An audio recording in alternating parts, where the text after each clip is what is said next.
Nesse vídeo, eu tenho a missão de te provar que ajustar pequenos comportamentos pode ser o passo fundamental para que você consiga construir a inteligência emocional dos seus sonhos, para que você seja uma pessoa mais estável, mentalmente forte e que assim melhore os seus relacionamentos.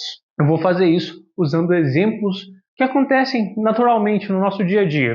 E se você deseja ou precisa desse tipo de conteúdo, eu também preciso que você assista esse vídeo com muita atenção.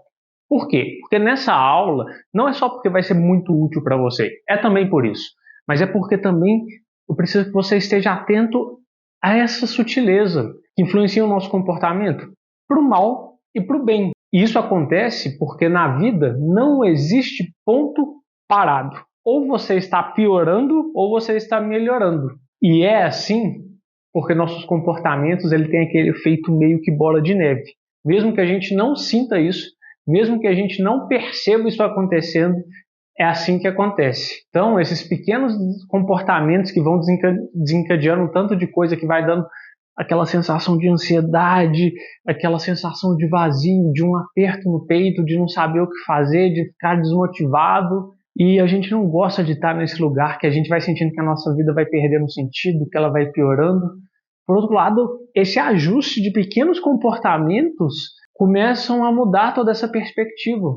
E você vai ver como é simples, mas precisa de uma mudança de olhar e de intenção. E à medida que a gente coloca essa intenção, a gente ajusta esses pequenos comportamentos, nossa vida vai ganhando vida, vai ganhando sentido, a gente fica motivado, energizado, pronto para fazer o que a gente deseja, e ela vai sendo a vida que vale a pena ser vivida. E o que eu estou falando aqui não é nada mirabolante, assim, nada de outro mundo, porque existem conhecimentos sólidos sobre tudo isso que eu vou falar.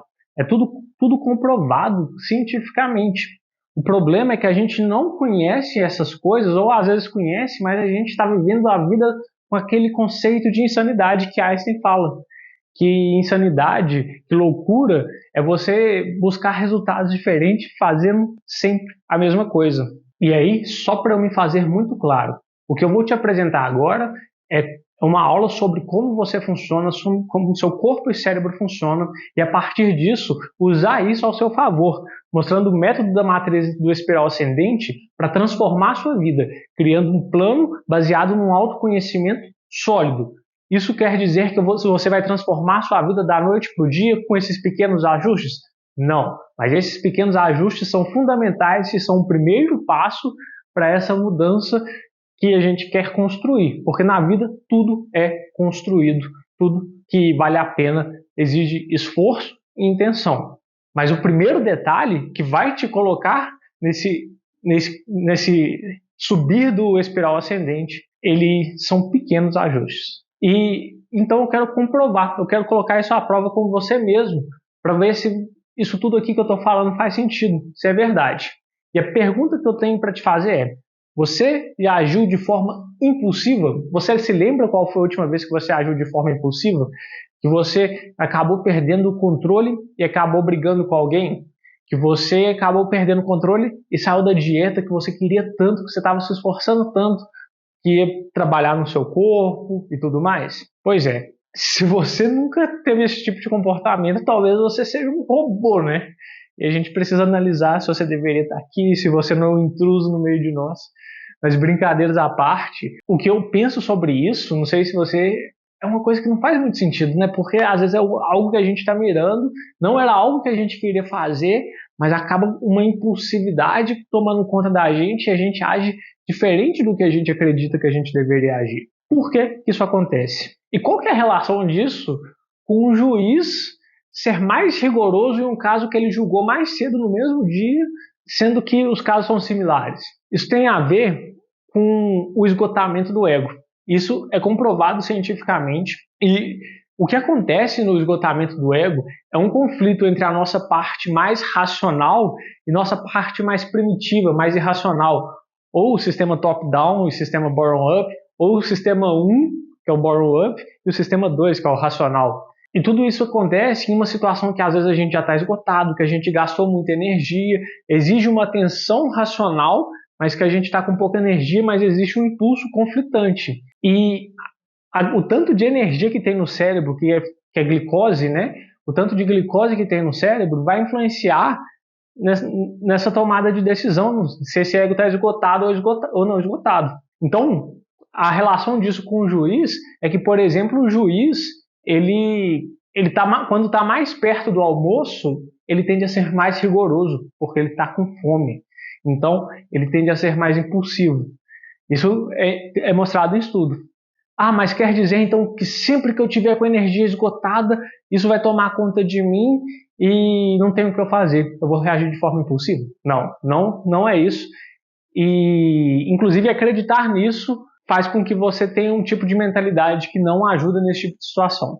Mas isso influencia. E é bom saber que isso influencia até criar estratégias para isso. Porém, então, ponto 1, comprovado. Às vezes a gente age de forma impulsiva por coisas que estão acontecendo no nosso corpo e cérebro que a gente não está percebendo. A gente não percebeu todo o desencadear, a gente percebe quando a gente está estourando, quando a gente tomou o ato, quando a gente está prestes a tomar o ato e a gente fala, que se dane, certo? Segunda coisa, você já saiu para comprar alguma coisa no supermercado e acabou comprando outras que você não pretendia, que não estava programado? Pois é, esse estudo aqui, ele mostra que de 85 a 95% das nossas decisões de compra são influenciadas pelo inconsciente. E por isso que muitas vezes, até depender de como está o nosso corpo, se a gente está com fome ou não no supermercado, ou pela cor, pela embalagem, pela organização e disposição como as coisas são colocadas dentro de um supermercado, aquela áreazinha final cheia de chocolate que você vai passando pela fila por última vez, que faz te repensar e agir com impulso, tudo isso vai influenciar na sua decisão e você acabar comprando uma coisa que você não pretendia. O seu inconsciente te influenciou. Tudo isso são coisas que estão acontecendo o quê? Abaixo da nossa linha de percepção. Porque a nossa percepção ela é feita pelos nossos sentidos, pela visão, pela audição, pelo olfato, pelo tato, e aqui o nosso cérebro vai pegando essas informações do mundo e vai trazendo para a gente interpretar, e a gente vai tendo a nossa visão de mundo. Só que nem tudo que está acontecendo no mundo, no ambiente, com as pessoas, na cultura, com toda a sua tradição, com toda a sua história, e como o ambiente é construído, que influencia nas pessoas também, que vai influenciar nas nossas cognições, que são nossos pensamentos, nossas crenças, a gente percebe parte disso aqui. Só que o primeiro ponto que a gente tem que olhar quando a gente quer controlar esse comportamento é o quê? É o nosso fisiológico. Coisas que estão acontecendo naturalmente no processo do nosso corpo e cérebro que estão influenciando diretamente o nosso bem-estar, a nossa tomada de decisão, e elas são importantes. Existe um cara que chama Daniel Kahneman. Inclusive, esse estudo que eu te falei do esgotamento do ego, ele cita no livro dele. E o livro dele que virou um best-seller, que é o livro Rápido e Devagar. Esse cara ele é o ganhador do Prêmio Nobel de Economia, mas ele é psicólogo. E por que ele percebeu isso? Porque ele percebeu essas incoerências que todo ser humano tem na tomada de decisão, na avaliação dele sobre ele mesmo. Ele fala que nós somos cegos para a nossa própria cegueira e que a gente não foi desenhado para perceber o quão pouco a gente sabe sobre nós mesmos. E essas são frases muito fortes e que só evidenciam isso que eu estou falando, desse processo que acontece no nosso inconsciente, abaixo da nossa linha de percepção, que a gente não percebe, mas que está influenciando nosso comportamento. E aqui eu já estou te provando de toda a credibilidade que tudo isso aqui é pensado. E para continuar, eu quero deixar muito claro quem que pode se aproveitar desse conteúdo e quem não pode. Quem pode? Quem busca lidar com a inteligência emocional. Por essa você não esperava, hein? Mas, pois é, eu vou mostrar aqui porque como que muitas vezes a própria emoção acontece, o processo de instabilidade emocional se instaura, a gente não presta atenção nele e a gente se torna reativo às coisas. E a gente começa a ter comportamentos e sequências que não necessariamente é o que vai nos trazer bem, não vai nos fazer bem. A gente acaba sendo o nosso próprio carrasco, a gente começa a entrar em conflito com o que é melhor para a gente. É também para quem deseja lidar com a ansiedade que bate no dia a dia. Obviamente que você não vai resolver um processo, um transtorno de ansiedade em segundos, óbvio, com uma técnica, óbvio. Mas existe uma técnica que pode fazer você acalmar de uma crise, de um momento de ansiedade. Eu vou mostrar como que essa técnica funciona, inclusive como que um laboratório percebeu como o nosso cérebro faz a nossa respiração funcionar de forma automática em um momento que uma pessoa está com uma crise de pânico. Então, se você quer aprender essa técnicazinha de respiração, eu vou te mostrar. É também para pessoas que buscam ter maior motivação para fazer as coisas no dia a dia, que busca se sentir mais vivo e conseguir administrar essa motivação e a mentalidade que ela deseja ter para o dia a dia dela, para ser mais disciplinada, para buscar um estilo de vida que ela deseja. Também são para as pessoas que são procrastinadoras, porque existe uma diferença grande entre o procrastinador crônico, que o cérebro dele é diferente, e o procrastinador eventual, que acaba todo mundo procrastinando alguma coisa importante vez ou outra, mas não é o padrão daquela pessoa. O procrastinador crônico ele tem algumas coisas que estão na raiz dessa procrastinação, e começar a entender isso é o melhor para você depois criar um plano de resolução. E vou te explicar tudo isso, o porquê de tudo isso. E é importante isso porque o procrastinador crônico ele sofre. Ele sofre porque ele decepciona a si mesmo, ele decepciona os outros, as pessoas que ele ama, que estão ao redor dele. É uma coisa que pode gerar ansiedade e ter consequências muito piores. É também para pessoas que querem lidar, que são perfeccionistas e querem lidar com perfeccionismo, para pessoas que querem se tornar mais resilientes, mais autoconfiantes, melhorar a sua autoestima, e até mesmo para pessoas que desejam construir melhores hábitos alimentares, controlar melhor os impulsos e tudo mais. Mas então para quem que não é? Primeira pessoa que não é para quem quer dividir a atenção enquanto escuta isso aqui e fazendo outra coisa. Porque, primeiro, existe estudo sólido que mostra que a mente que fica dividindo a atenção, que estava guiando, ela não está presente no que ela está fazendo, ela tende a ser mais infeliz. A mente que está focada naquilo que ela está fazendo, ela tende a ser uma mente feliz. Coloquei o estudo aqui para vocês verem.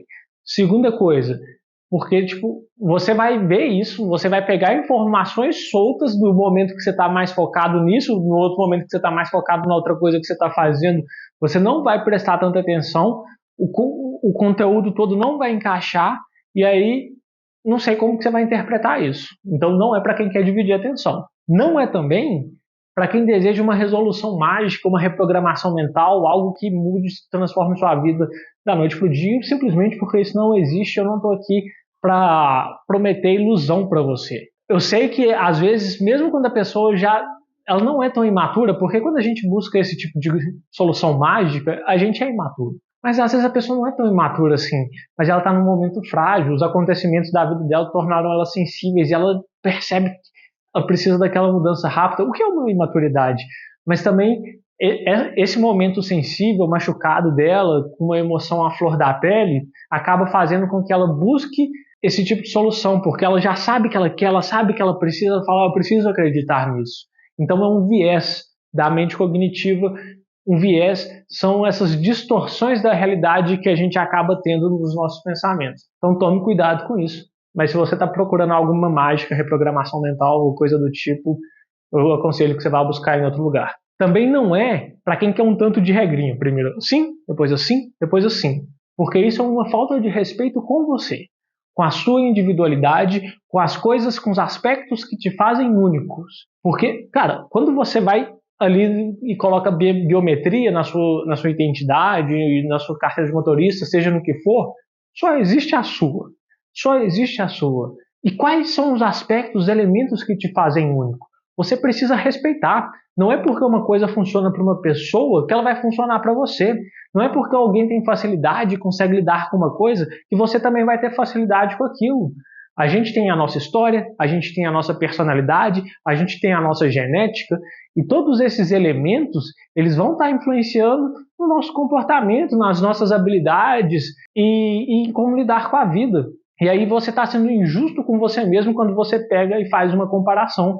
E aí você quer um tanto de regrinha para fazer assim também, que volta lá na mágica. Então não é um tanto de regrinha. Aqui é respeitando a sua individualidade. E por fim, também não é para quem busca aprofundamento em psicanálise, em coisas da psique, e todos aqueles conflitos, Édipo, e que Freud, pô, ou então mesmo que seja, não precisa ser Freud, né, que a gente associa a psicanálise a Freud, mas não é.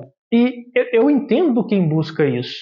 Eu de verdade entendo quem busca isso e eu acho que tem muito conhecimento interessante. A própria forma como o Freud ele extraiu as coisas da mitologia para aplicar na nossa realidade, entender a mente do ser humano, porque a simbologia, ou a mitologia grega, ela é feita de símbolos das coisas que acontecem no nosso dia a dia.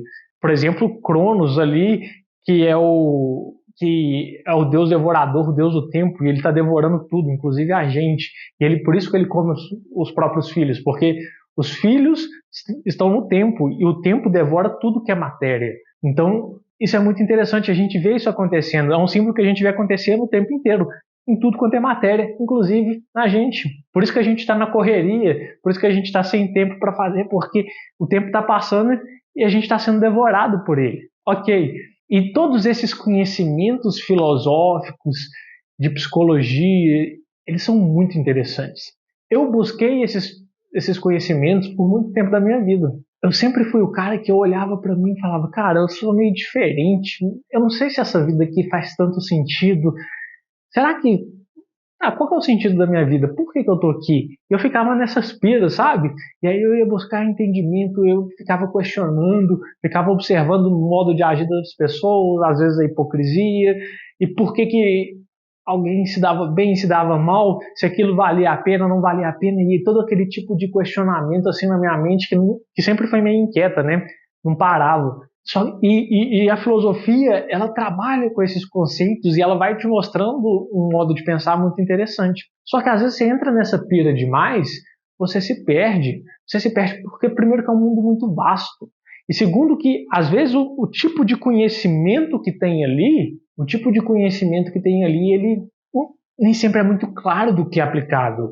Às vezes você entende mais sobre ética, você vai entender mais sobre a ideia, uma forma de enxergar o mundo, mas não está muito claro como que você vai se entender como ser humano com essa parte fisiológica e você vai aplicar aquilo para que a sua vida se encaixe melhor. Então a gente fica numa abstração muito grande e pouca prática. Qual que é o risco disso? Mesmo entrando em assuntos que são profundos e são importantes para a vida, muitas vezes a gente não está vivendo a prática, a gente está reagindo às coisas que estão acontecendo.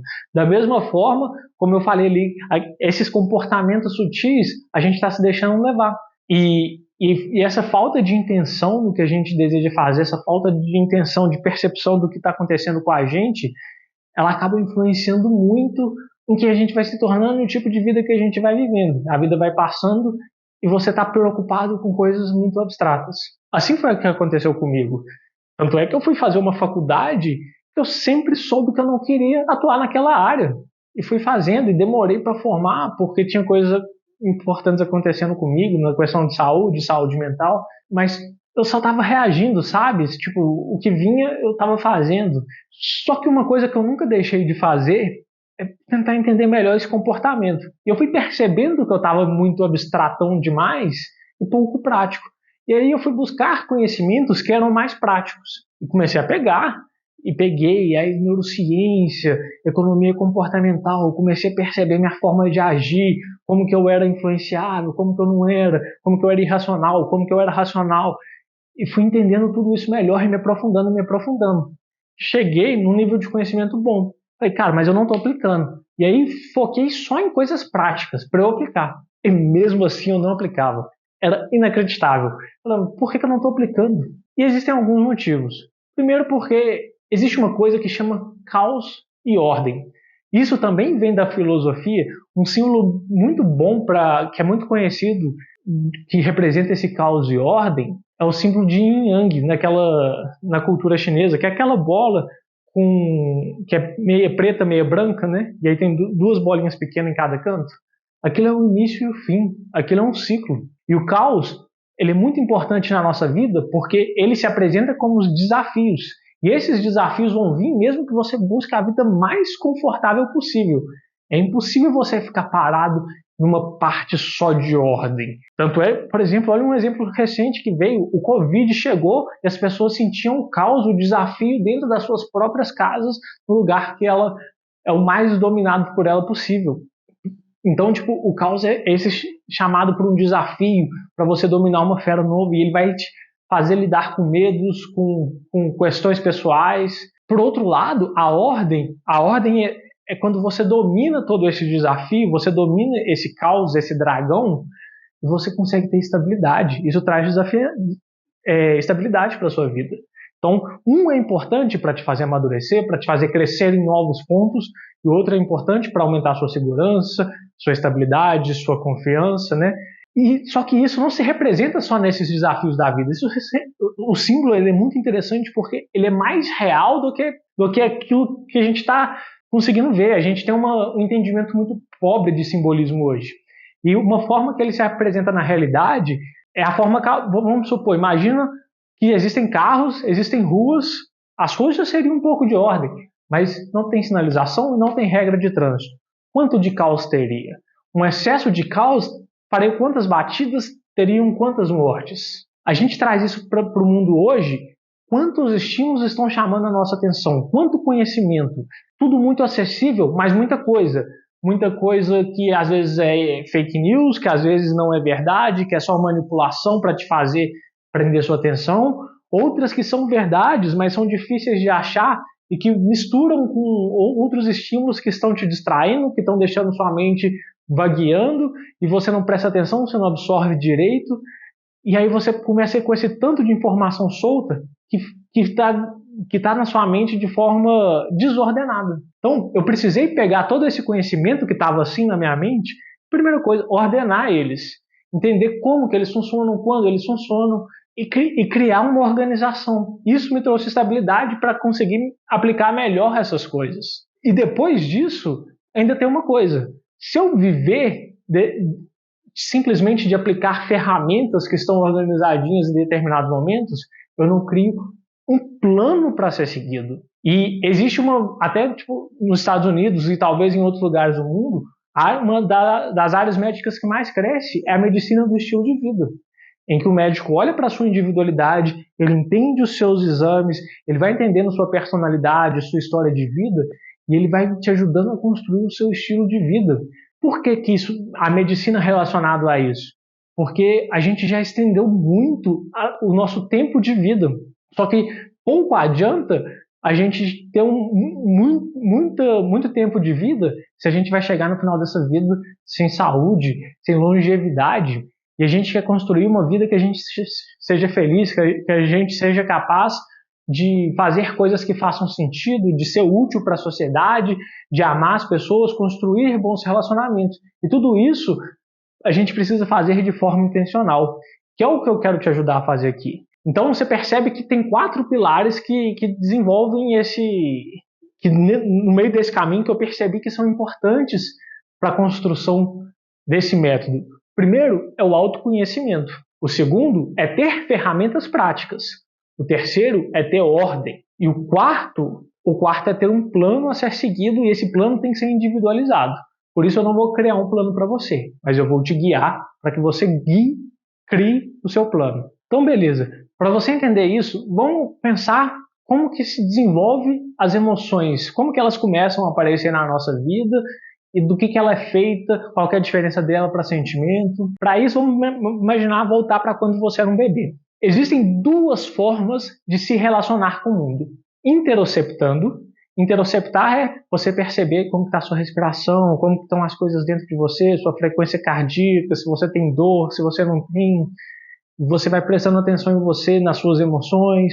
Ok. A segunda é exteroceptar, obviamente, que é olhar para fora, o que está acontecendo fora de mim. Um bebê, ele praticamente interocepta o tempo inteiro. Ele quase só faz isso. Só que o bebê, obviamente, ele tem necessidades. E essas necessidades precisam ser supridas pelo pai, pela mãe, por um cuidador. E aí vai surgir a necessidade do bebê. A necessidade vai ser, tô com frio, tô com calor, tô com fome, quero fazer xixi, quero fazer cocô, tô com sono. Só que essas coisas não vão acontecer, tipo, o bebê vai chegar e vai falar. o corpo precisa mostrar para ele que ele está com aquela necessidade. O que o corpo faz? Dispara uma sensação de alerta, uma ansiedadezinha. E aí o bebê precisa se mexer. Ele vai comunicar, aí ele vai esteroceptar. Ele vai esteroceptar como? Ele vai se movimentar bruscamente, vai se movimentar minimamente, ou então ele vai chorar baixinho, vai chorar alto, vai gritar, vai apontar. E aí o bebê vai entendendo o recado que ele vai dar para o mundo. Ele vai esterocepta. Chega a mamãezinha dele, chega o papai, a mamãe vai, coloca ele para mamar, dá comidinha para ele, vê se ele sujou a fralda, coloca ele para ninar, para dormir. Cada vez que isso acontece, o bebê está recebendo, quando ele esterocepta, ele recebe uma informação que vem de fora. E ele começa automaticamente, porque é como o cérebro funciona, a fazer associações. Obviamente, ele não está consciente daquilo, só que ele vai gerando emoções. Algo aconteceu no corpo dele, ele ficou mais alerta, ou ele ficou mais calmo, mais passivo. Ele está com uma sensação boa, uma sensação ruim, e ele vai fazendo essas associações ao ambiente. O ambiente está gostosinho, está ordenadinho, está limpinho. Não, a mamãe pegou, fez carinho, vai associando as pessoas, e ele vai construindo seus pensamentos, que vão construindo com aquela cultura, com o jeito de se aproximar da mãe, do pai, das outras pessoas, vão construindo as emoções vão virando sentimentos, e aí beleza. Então, isso vai se repetindo por toda a vida. A gente vai interoceptando, esteroceptando, e existem quatro pontos que a gente tem que prestar atenção de como a emoção acontece no nosso corpo. Ela acontece de forma ativa ou passiva. A gente teve um sinal de alerta no nosso corpo, a gente está para cima, assim, né, com energia, a gente está mais ativo, senão a gente está passivo. Existe uma valência negativa e uma valência positiva. Então, se eu estou no quadrante aqui ativo e positivo, eu estou energizado, eu estou motivado, entusiasmado. Se eu estou no passivo e positivo, eu estou grato, eu estou contemplativo. Se eu estou no passivo e negativo, eu estou chateado, estou decepcionado. Se eu estou no ativo e negativo, eu estou com raiva e assim por diante. E aí, claro que existem emoções diferentes para se manifestar aqui. Só que essas emoções vão acontecer normalmente em reação a estímulos. Estímulos podem ser os nossos pensamentos, as nossas crenças, podem ser alguma coisa que veio pelos nossos sentidos. Então, algo que você viu que te deixou, que vai causar uma sensação no seu corpo. A emoção, ela acontece, ela vai ter toda essa liberação no corpo, toda uma movimentação fisiológica. Seu coração vai disparar, a sua pupila vai dilatar, e ela precisa acontecer assim porque ela precisa dar um sinal para o seu cérebro, para a parte inconsciente reagir, principalmente se for uma situação de fuga ou luta. Algumas emoções vão ser sutis, algumas a gente vai perceber, outras vão acontecer com a gente nem vai perceber. A diferença delas para o sentimento é quando a gente percebe essa emoção que aconteceu e a gente dá juízo para ela, a gente dá significado e ela vai virando uma ideia afetiva ali, né? O sistema afetivo são as emoções e os sentimentos. E aí a gente vai dando uma ideia para ela, então o sentimento é algo construído. Quando a gente olha para uma ideia ali, para o carinho que a gente sente por uma pessoa e tudo mais. A emoção, ela é instantânea, é a reação que está acontecendo com você naquele momento. Então vamos supor que a pessoa foi lá e ela pegou um Instagram e alguém mandou foto, pegou no WhatsApp e a pessoa mandou foto e o ex dela, que ela terminou tem um mês, estava saindo com outra menina. E aquilo, mexeu com ela.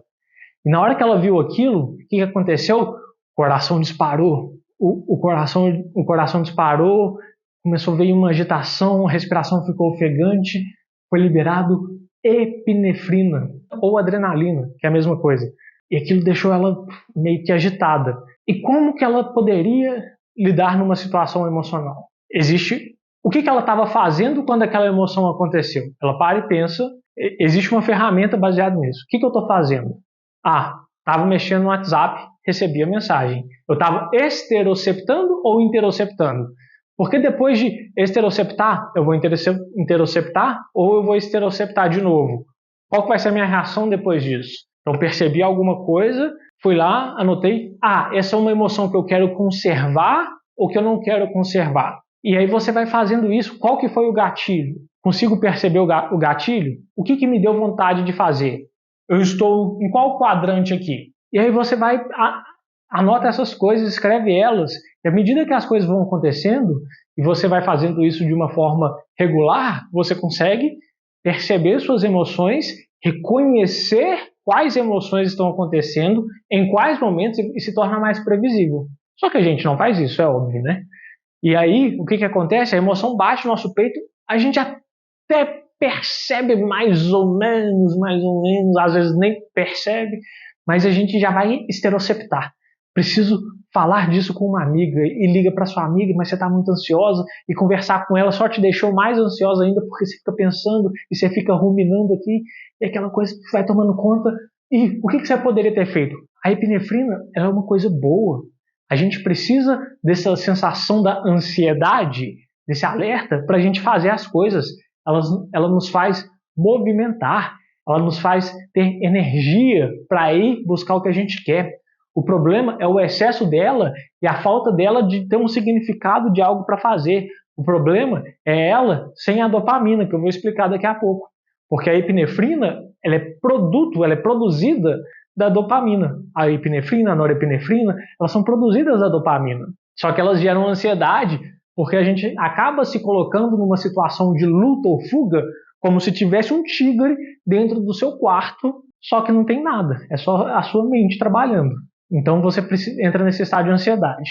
Primeira coisa que você deveria fazer é entrar num estado de respiração. E aí em um laboratório eles perceberam que uma pessoa em crise de pânico, a respiração automática que o cérebro faz é...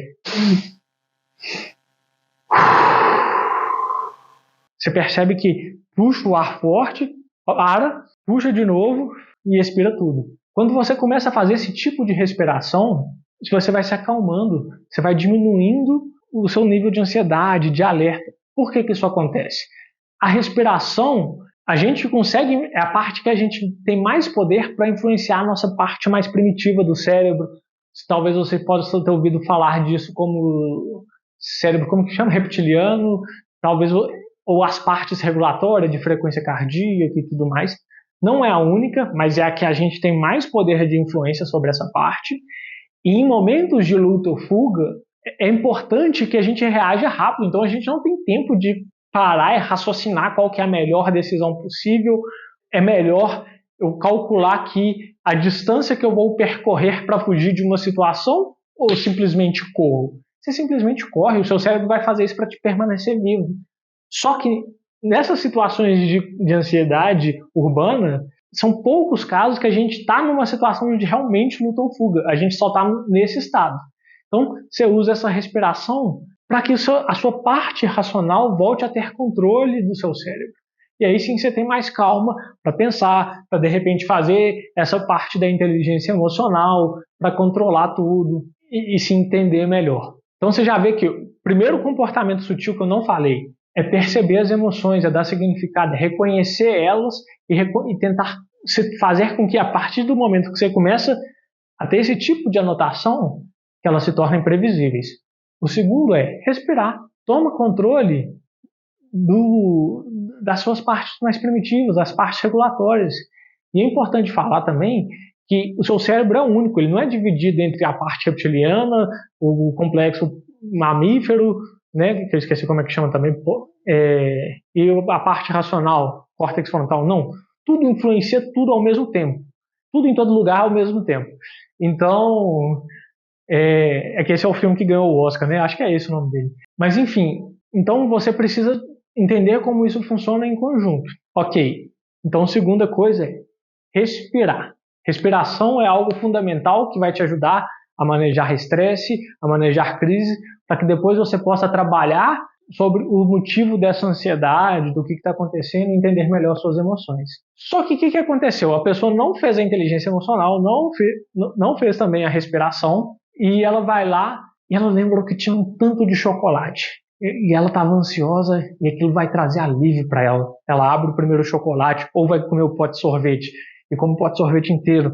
Ou então come a barra de chocolate, terminou ela, abre a segunda, comeu a segunda, terminou aquela sensação de quero mais, abre a terceira e come, mas quando termina de comer, deixou ela mais para baixo ainda, deixou uma sensação ruim no corpo. Não parece que é só que ela exagerou na comida assim e é uma coisa do estômago. É uma sensação interna. Talvez que se aproxime de um vazio ali. As coisas não estão fazendo tanto sentido mais. Por quê? Primeiro, vamos falar de dopamina. Primeiro, dopamina é recompensa? É a molécula da recompensa? Ela está relacionada com a recompensa. Só que ela não é a molécula da recompensa, é a molécula da motivação para atingir a recompensa. O que acontece? Eles perceberam que um ratinho dentro de uma jaula, ele tinha algum mecanismo para conseguir comida, ele apertava um botãozinho, descia uma comida, ele sempre ia lá e apertava aquele botãozinho, e quando ele comia, ele sentia prazer e dopamina era liberada. Ok. Só que aí tiveram a ideia de deixar esse ratinho, colocaram outro ratinho e tiraram a dopamina dele. Quando deram a comida para ele, ele continuava gostando da comida, ele continuava sentindo prazer com aquela comida. Porém, ele não ia mais apertar o botãozinho para ter acesso à comida. Ele simplesmente ficava lá parado. E mesmo que você colocasse a comidinha a poucos centímetros dele, ele não se movimentava nada para ter a sensação daquele prazer gostoso que é comer aquela comidinha. E a gente sabe, comida dá prazer, a gente sente prazer. Talvez um dos maiores prazeres que a gente tem está relacionado com as coisas que a gente ingere, né? E aí, o que aconteceu com esse ratinho?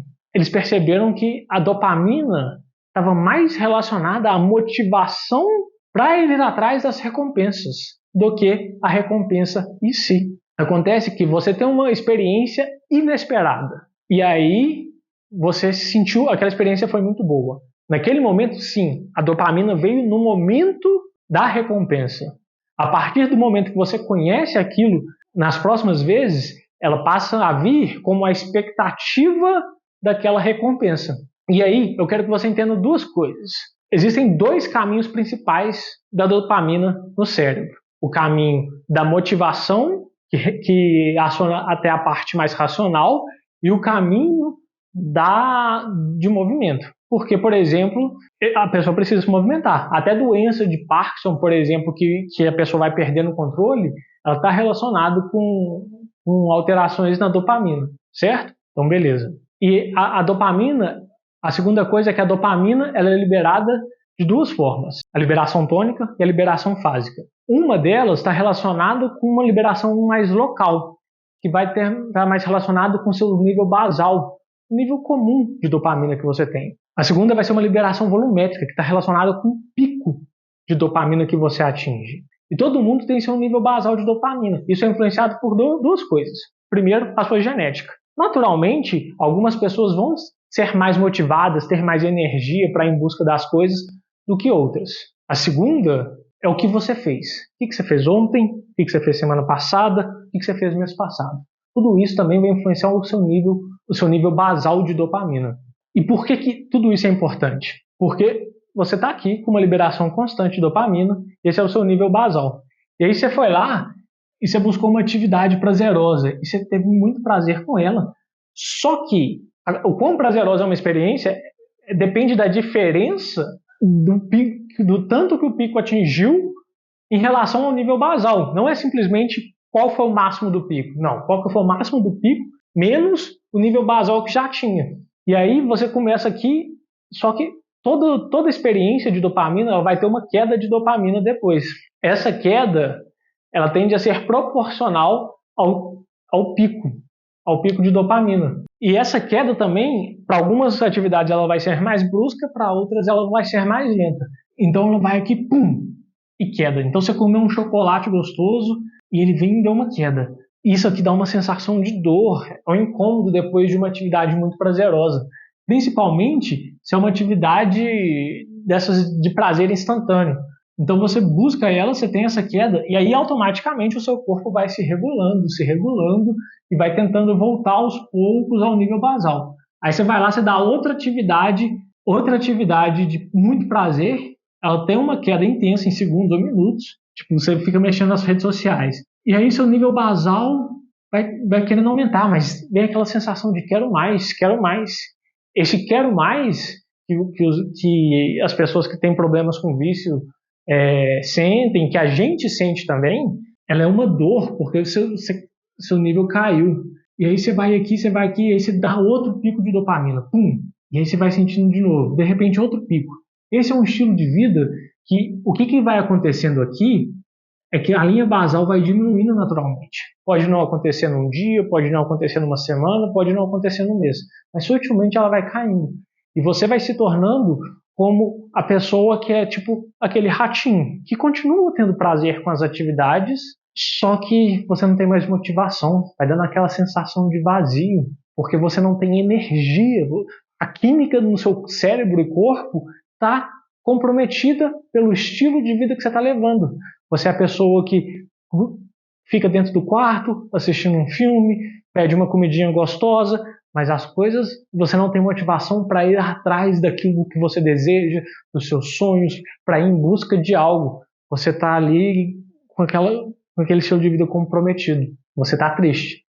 E uma coisa que acontece, por exemplo, quando a gente come um chocolate, vários pedaços de chocolate, várias barras de chocolate seguidas, você vem aqui e aí você tem essa queda. Quando você come a segunda, ela não atinge esse pico e a queda é maior ainda. Aí você vem e você não atinge o terceiro chocolate, quase não tem prazer nenhum mais aí. E tem uma queda maior ainda. E você vai diminuindo o seu nível basal quando você vai colocando esse tanto de estímulo prazeroso, de recompensa, um atrás do outro. E aí você não consegue sair disso, porque cada vez a dor, a sensação de quero mais é mais forte, eu preciso de algo melhor, preciso de uma recompensa maior. E isso é o que acontece no sistema de uma pessoa com vício. Porém, se você faz uma atividade que exige esforço, por exemplo, você vai na academia. Aí você vai na academia, você começa a fazer aquilo te dá dopamina. A expectativa de um treino bom que vai te fazer bem, só que você começa a fazer e o esforço vai acontecendo, ela vai voltando para o nível basal, vai caindo, e aquele esforço ali, e você fica... Quando você termina, você tem uma nova liberação, e essa liberação que é a melhor. E ela dura por mais tempo durante o seu dia. E a queda dela é menos brusca, entende? E aí depois ela vai se ajustando aqui de novo, e aí você entra num banho gelado aqui, você cai um pouquinho, porque aquilo é completamente desconfortável. Tô doido para sair, mas aquilo tem um poder enorme também, te deixa energizado, te dá energia para o seu dia, te deixa motivado. E aí você atinge um pico e ela demora mais ainda para cair. E aí você resolve ter uma atividade prazerosa, você comer o seu chocolate aqui, mas vai ser um estilo de vida saudável. Ter um estilo de vida em que as sensações de prazer, a sensação de recompensa, a busca por recompensa, ela vem através de atividades que exigem esforço nosso, que exigem dor. A gente tem que estar confortável diante dessa sensação de desconforto, diante dessa situação de dor, diante dessa situação de esforço. E isso é algo que precisa ser construído. Não vai vir da noite para o dia, porque você quer estar confortável. Você não quer estar o tempo inteiro entrando em situações que vão te deixar desconfortável. E aí que entra outro aspecto importantíssimo, que é a sua mentalidade. O que você fala para você mesmo tem muita importância. E isso é comprovado também por estudo científico. E na mentalidade, costumam ter dois tipos de mentalidade. A mentalidade fixa, que é a mentalidade da pessoa que... As duas mentalidades, quando é colocado um grande problema diante dela, elas sofrem um impacto. Elas se assustam. A mentalidade fixa vai olhar e falar, eu sou assim mesmo, eu não dou conta. Eu sou de câncer. E câncer não consegue lidar com isso. Se você liga para si, não se sinta ofendido. Mas eu sou... essa é a minha personalidade. E quem tem essa personalidade não consegue fazer isso. Eu sou assim, e isso não dá para mim. Enquanto a mentalidade de crescimento, ela vai sofrer aquele impacto, ela vai absorver aquilo, a depender também da personalidade e tudo mais, mas ela vai olhar para aquilo e vai falar, como que eu posso agir diante dessa situação? Como que eu posso superar esse desafio que se apresentou para mim? E esse é o tipo de mentalidade mais saudável. E as coisas que você diz para você mesmo, elas têm muita influência no você sentir prazer nesse processo de esforço, o desconforto, a se apaixonar pelo processo. Tem um cara que chama David Goggins, que é um cara que era obeso e tinha uma vida muito ruim, para baixo, depressivo e tudo mais. E ele consegue fazer essa transformação querendo se apaixonar pelo desconforto. E aí você vai fazer isso mentindo para você mesmo? Por exemplo, academia. Eu odeio academia, eu vou ficar lá, nossa, eu amo academia. Agora aqui, tô gostando. Só que tá puto. Não, não é isso. Mas você fala para você mesmo, nossa, esse processo é muito importante para mim. Nossa, eu entendo como esse esforço ele está me fazendo uma pessoa melhor. Então toda essa conversa que você tem para você mesmo e como você vai deixando claro para o seu cérebro, porque o seu cérebro ele trabalha melhor em situações que ele tem clareza. Quando ele está confuso, ele vai evitar uma situação, porque ele está tentando reduzir incertezas o tempo inteiro, tentando te deixar vivo. Então quando você reduz essas incertezas e mostra para ele a clareza do porquê daquilo, ele se envolve melhor com aquela situação. E aí você abraça aquela situação e tem mais vontade de agir diante do desconforto. Então, esse tipo de coisa é que você precisa aprender a trabalhar com você mesmo. Você precisa trabalhar suas expectativas, porque a expectativa passa a ser o momento que a dopamina atinge o seu pico. Você precisa trabalhar a sua mentalidade, o que você diz para você mesmo, sem mentir para você mesmo, mas entendendo o porquê, a importância, e explicar aquilo para o seu cérebro. Se precisar, anota, escreva. Então, tem 3 comportamentos sutis agora. O terceiro é trabalhar a sua motivação. Só que esse terceiro ele tem vários aspectos. Olhar para um desafio, entender como que você pode encarar esse desafio. Mas quando eu olhei para esse desafio, ele me deu um medo tremendo e bateu uma ansiedade. Respira, inteligência emocional, volta, mentalidade. E aí você olha para a mentalidade e aí você vai entender quais são as suas possibilidades daquilo. Você consegue, mas como que você vai conseguir? E aí você vai ter que descobrir. Outra coisa, não se submetendo a situações de prazer constante, que não te exige esforço, certo? Ok. Então agora vamos para a procrastinação. E a procrastinação, ela envolve 3 aspectos principais. A mentalidade e a motivação eu já te expliquei. A motivação, ela vai ser tanto fisiológica, que é essa parte aqui do quão alto estão seus picos de dopamina e quanto que está o seu nível basal. Algumas atividades também ajudam a regular o nível basal, que é uma boa noite de sono, que é pegar sol constantemente, principalmente o primeiro sol da manhã. Então, se você já está com seu nível basal muito baixo, você não vai ter motivação, você vai procrastinar. Você não tem energia para se mover. Como você quer não procrastinar? Não tem jeito. A segunda é mentalidade, que é o propósito, né? Porque no circuito da motivação, como pega essa parte racional, por isso que o que você fala para você mesmo tem importância. E aí a mentalidade, ela vai ver como você encara o problema, porque o tamanho do problema, ele vai influenciar a sua capacidade de agir diante daquela circunstância. E se você olha e fala, putz, isso é impossível, eu não dou conta de fazer isso, nossa, isso vai demorar tanto e vai exigir tanto de mim que vai comprometer isso, você não vai fazer, você vai procrastinar. Se você está com a atenção dividida porque você está pouco motivado ou você está muito distraído, a tendência é você procrastinar. Se você é perfeccionista, vou pular o perfeccionismo. Se você está com a expectativa muito alta, ou então com a expectativa muito baixa, isso vai dar pouco resultado, você tende a procrastinar. Se você está com ansiedade e aquilo está te trazendo mal, e aí está aumentando o tamanho do problema, porque essas coisas elas conversam entre elas, né? Também a tendência é você procrastinar. Mas Pedro, e a personalidade? Você não falou da personalidade. E a personalidade, existe um modelo científico, que tem mais evidência científica, que é o modelo do Big Five. E esse modelo, ele consegue fazer correlações com diversos aspectos, inclusive com a sua genética. E à medida que você vai vivendo, isso vai influenciando a sua personalidade, junto com a sua genética, junto com as suas experiências de vida, porque o cérebro é plástico e tudo mais. Quando você chega na vida adulta, a sua personalidade ela tende a ser mais estável.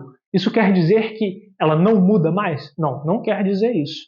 Você pode trabalhar para mudar esses traços, mas dificilmente você vai sair de um traço alto de extroversão e virar um introvertido, ou um traço alto de introversão, que é baixa extroversão, né, para alta extroversão. E quais são os traços? Tem uma meta-análise, essa meta-análise que eu coloquei aqui, que ela influencia na procrastinação. E como que ela influencia? Quais são esses traços?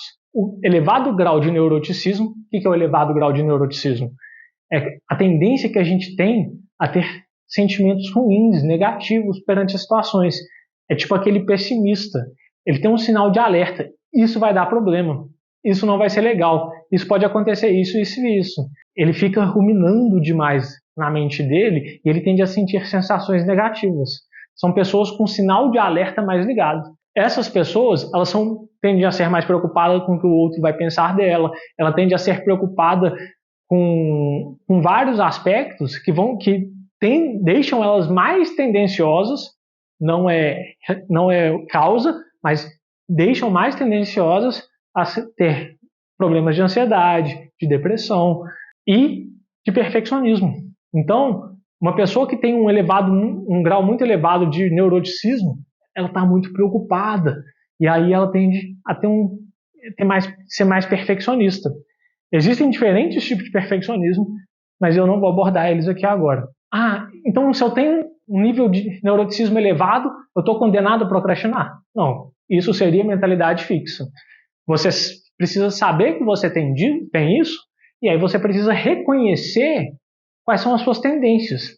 E, a partir disso, criar um plano para mexer na sua mentalidade, para trabalhar as suas expectativas, para dar clareza, entender Aí você vai criar um plano, entender qual tipo de atividade você tende a procrastinar, porque quais são as emoções que esse tipo de atividade tende a invocar em você. Você já tem algum sentimento forte em relação a essa atividade e tudo mais. O segundo traço de personalidade que influencia na procrastinação é a conscienciabilidade. Conscienciabilidade a gente está voltado para os deveres. Então, a pessoa que é muito alta em conscienciabilidade tem que ser aquela pessoa disciplinada, que ela fala e ela faz, comprometida. Mas eu não estou com vontade, não importa. Eu vou lá e faço. Dever, dever, dever, dever. E a pessoa que tem muito baixa em conscienciabilidade, ela tende a ser mais relaxada. Depois a gente faz isso. Um pouco despreocupado. Tipo, não preocupa não. Depois a gente vê. E, obviamente, isso é algo que precisa ser trabalhado e esse tipo de pessoa vai tender a procrastinar, porque ela não está preocupada. Aquilo não vai ser problema para ela. Pedro, então tem alguns traços que são muito piores do que outros. Não vejo assim. Tudo tem dois lados e você tem que entender quais os traços de personalidade, quais são as tendências de comportamentos positivos com ele e de comportamento negativo. Mas quando você entende seu traço de personalidade e já entende esses três aspectos aqui, não são complicados, que são coisas sutis. Eu te mostrei como que elas vão acontecendo e desencadeando uma coisa na outra no nosso dia a dia. Só não expliquei isso de forma muito rápida porque eu queria trazer esses conceitos de como acontece no seu corpo e cérebro de forma sólida. Você vê que é um conhecimento verdadeiro. Aqui é um reconhecimento, isso aqui você faz em 2 minutos, sei lá. Se você quiser escrever e elaborar, entender melhor o seu sentimento, ótimo, mas esse é um outro exercício. Aqui o primeiro ponto é reconhecer, entender a circunstância. Esse aqui é respirar. Esse aqui é trabalhar a mentalidade e ver como que está o seu dia, se ela está com excesso de estímulo prazeroso ou se você tem tido coisas que exigem esforço e que te dão prazer. E essas coisas que estão em esforço, como que está a sua mentalidade em relação a elas? O quarto, você vai trazer essas coisas para cá, para a questão de procrastinação, se você tem problema com isso, e juntar com a personalidade. Quais são as minhas tendências de comportamento? Então existem essas pequenas mudanças que, se a gente aplicar no nosso dia a dia, começa a colocar nessa bola de neve, que se torna uma espiral ascendente. E essa é a metodologia do meu curso. Porque aqui, no primeiro momento, você entenderia os elementos da individualidade, depois passaria a desmascarar os inimigos destruidores, depois passava pelo sistema de criação de hábitos e estrutura moduladora para chegar no arsenal de soluções para o dia a dia. Só que eu sei que você precisa dessas pílulas, desses alívios aqui. E muitas delas estão aqui nesse arsenal de soluções para o dia a dia. Então o que eu fiz? Eu faço uma introdução do curso e logo no segundo módulo, o primeiro é a introdução, eu já coloco esse arsenal, para que você já tenha ferramentas práticas para ir lidando com o seu dia a dia. Aí você precisa aqui, de um momento, logo depois, de terminar de entender os elementos da individualidade, eu vou falar da sua personalidade, vou falar como o seu cérebro funciona, porque o cérebro ele é o meio comum de todo o comportamento. Então tudo passa por lá. É importante você entender o que está sendo influenciado quando o que está acontecendo para levar um comportamento, e até entender esse tipo de coisa te engaja mais no comportamento. É um dos motivos que eu não dou um curso de ferramentas separadas. Eu não estaria atingindo os 4 pilares, porque o meu objetivo aqui não é simplesmente vender curso. Meu objetivo aqui é fazer com que você crie um plano de transformação. E logo aqui também a gente vai criar um plano de transformação. Ele começa, o plano de mudança de estilo de vida, a criação do plano começa no módulo de introdução. Aí, aqui, você precisa de um momento de autocompaixão. Você vai entender quais são as coisas que estão influenciando em comportamentos destrutivos, como a procrastinação. Eu vou aprofundar nisso aqui. Eu vou aprofundar no perfeccionismo. Eu vou aprofundar em outros aspectos que são destruidores, que a gente acaba sendo o nosso próprio carrasco. E quando a gente se percebe sendo o próprio carrasco, a gente atua em contradição com o que a gente precisa. Isso é o fundo do poço. Isso é o fundo do poço. Porque você está impossibilitado de melhorar. Só que aí quando você percebe isso te dá consciência, te dá clareza, você pode se abraçar, ter compaixão, autocompaixão e preparar para entender. Você já entendeu a sua personalidade, entender quais mudanças você vai trabalhar a sua mentalidade e vai entender as mudanças que você pode fazer em relação a isso. Mas para que tudo tenha efeito, você precisa de um sistema de criação de hábitos. Aqui eu não estou falando de hábitos em 21 dias. Vou te explicar qual que é o processo para um hábito acontecer, o que acontece dentro do cérebro. E aí, como que tudo funciona para que você possa aplicar melhor esse arsenal de soluções para o dia a dia que você já tem e também a estrutura moduladora e tudo que você for fazer daqui para frente. E aí, a estrutura moduladora, o que ela é? É o sono, que talvez seja a coisa principal que você tenha que cuidar. É também a atividade física, como que isso vai influenciar no seu metabolismo, na sua imunidade. Isso vai te dar energia, vai regular o seu nível basal de dopamina. Vou falar sobre exposição à luz ao sol. Vou falar também de como os alimentos influenciam na nossa emoção. E aí aqui pula, porque eu já vou ter colocado. E aí a gente vai para o reconectando com a própria história. E aqui você já vai ter ferramentas, comportamentos, técnicas para deixar o seu corpo num estado de potência para agir e para dar mais clareza, para que você possa entender melhor o seu passado, o seu presente e a sua perspectiva de futuro, para que você possa também alcançar as suas crenças. Então você vai buscar as suas crenças que estão te atrapalhando, os pensamentos que geram emoções no seu corpo, e você vai começar a se conhecer melhor e perceber que muitas vezes é medo bobo da sua cabeça, é uma construção simplesmente mental que não condiz nada com a realidade. Então você vai começar a desdar vários nós. Você vai tirar nó aqui e vai tirando nós e vai tirando nós, e isso tudo, cada aspecto desse vai aumentando a sua autoconfiança, vai aumentando a sua inteligência emocional, sua capacidade de se relacionar, de entender o outro. E aí a gente vem para quê? Para as falhas irracionais, que elas são imprevisíveis, que é o que fez o Daniel Kahneman lá ganhar o prêmio Nobel da Economia sendo psicólogo. Essa percepção dele são pequenos comportamentos de como o ambiente, de como várias coisas influenciam o nosso comportamento e a gente age de forma irracional sem se dar conta. Tem um exemplo até engraçado, que é, por exemplo, se eu estou segurando um copo gelado e eu estou conversando com você, e você me pergunta, outra pessoa chega e fala, o que você acha da personalidade dele?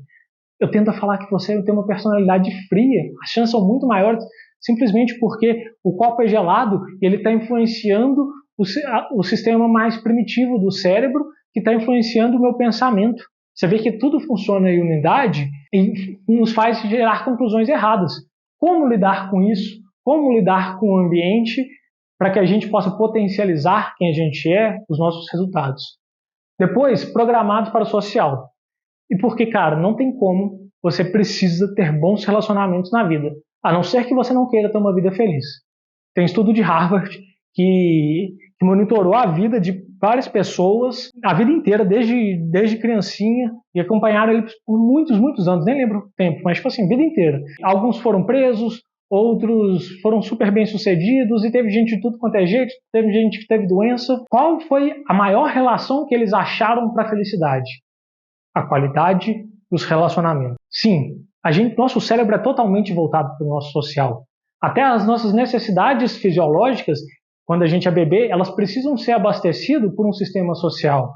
Eu só tenho valor para a sociedade quando eu acrescento algo para a sociedade e você de volta, e a gente constrói tudo isso uma rede, vai acumulando informação em conjunto, tecnologia em conjunto, e a gente vai fazendo coisas em conjunto. A gente passa a acreditar em histórias em conjuntos, e isso potencializa a nossa capacidade de agir no mundo e de se mover diante de um mesmo objetivo, criando uma forte conexão. O social é essencial, é parte essencial de quem a gente é. Depois a gente vai para uma conexão interior, que é uma parte mais de espiritualidade, entender aspectos da espiritualidade. E por fim, o alvo. E nessa parte do alvo é uma parte um pouco menos científica e um pouco mais filosófica, porque a ciência não busca responder todas as perguntas. A ciência busca nos dar ferramentas para agir no mundo.